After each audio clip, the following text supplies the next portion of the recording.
Ahojte, volám sa Marcel Čentež a som nábytkový poradca. Momentálne sa nachádzam na sídlisku Fončorda v Banskej Bystrici. Na tomto mieste si ukážeme zrekonštruovaný byt, v ktorom som zariadil spálňu. Klientom som pomohol s výberom vhodnej postele, madracmi a stavnej skrine na mieru.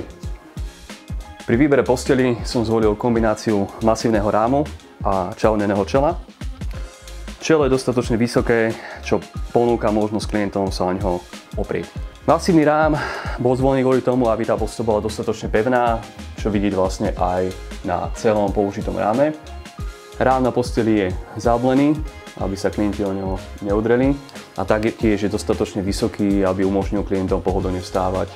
Madrace sú vyrobené zo vzdušných hygienických materiálov, sú stredne tvrdé a nakoľko majú snímateľný poťah, ponúkajú klientom ľahkú údržbu. Na boku madrace sa nachádzajú úchytky pre jednoduchšie otáčanie a manipuláciu s madracom. Posteľ bola vyrábaná v Čechách, nábytok na mieru bol vyrábaný na Slovensku. Dvere na stavnej skrini sú rozdelené na 3 časti, čo klientom umožňuje jednoduchšiu manipuláciu a presúvanie tých dverí.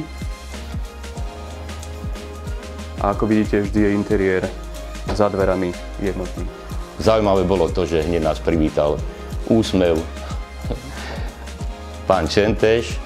Pokecali sme si, mysleli sme si, že to vybavíme za 5-10 minút omyl, pretože sme potrebovali vybrať farbu, potrebovali sme sa poradiť, čo sa týka kvality.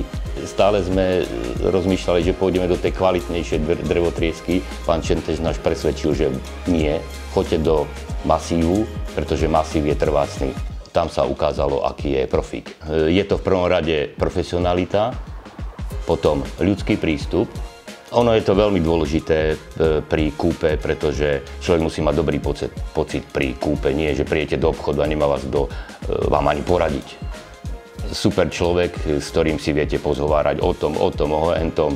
Čiže sme prebrali všetky možné témy a veľmi dobre nám poradil. Takže ja som spokojný a x-krát pôjdem za ním, keď budem riešiť interiérové veci do bytu. V prípade, že budete chcieť aj vy využiť pri zariadení vášho bytu alebo domovej služby, neváhajte ma kontaktovať.